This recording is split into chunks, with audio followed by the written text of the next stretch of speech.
L'enseignement dans un circuit est une habileté nouvelle pour de nombreux entraîneurs. Il est essentiel pour le développement des patineurs de pouvoir leur accorder une attention et de leur faire des corrections individuelles. Les entraîneurs doivent apprendre à gérer le mouvement de leur circuit et néanmoins accorder une attention individuelle aux patineurs durant leur leçon. Pour ce faire, ils doivent encourager les patineurs à continuer de se déplacer dans le circuit pendant que l'entraîneur travaille avec chaque patineur individuellement.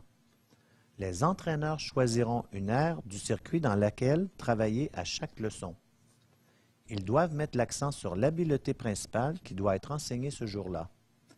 Il faut s'assurer que les patineurs comprennent les points à enseigner et la technique de l'habileté présentée. Ceci aidera à établir de solides fondements à mesure que les patineurs progressent dans le programme. Les entraîneurs doivent pouvoir se servir de leurs mains pour être en mesure de travailler efficacement avec les patineurs. Bouger le corps du patineur conformément aux mouvements requis pour l'habileté est une méthode pratique utilisée pour accélérer la compréhension du patineur de ce qui est nécessaire pour effectuer l'habileté correctement.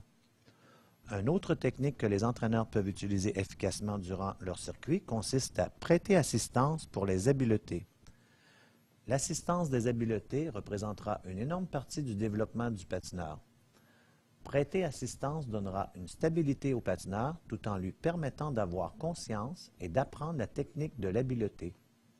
Il est essentiel que les entraîneurs et les assistants de programme démontrent les habiletés appropriées aux patineurs.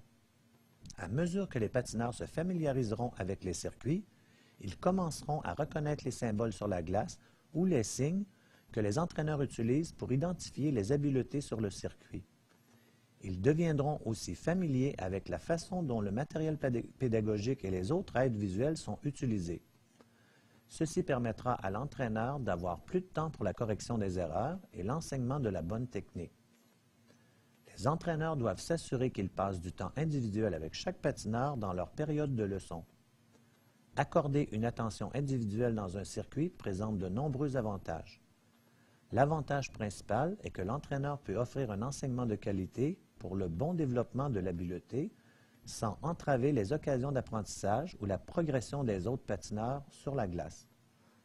En se concentrant sur une aire du circuit ou une habileté à la fois, les entraîneurs peuvent renforcer les points enseignés pour cette leçon et encourager la bonne technique de l'habileté lorsque les patineurs passent près d'eux.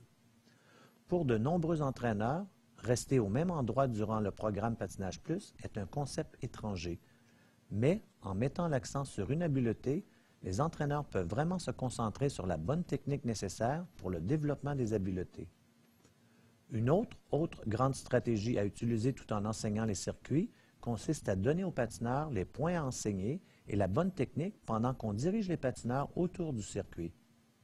Les entraîneurs peuvent saisir cette occasion pour exagérer les points à enseigner et les principaux éléments de la technique sur lesquels ils aimeraient que le patineur se concentre. Après que l'entraîneur a mené une fois les patineurs dans le circuit, ceux-ci choisiront une aire du circuit sur laquelle se concentrer.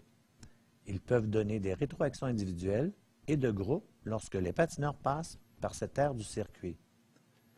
L'assistant de programme peut ensuite diriger les patineurs autour du circuit, tandis que l'entraîneur est libre de faire des corrections et des commentaires individuels.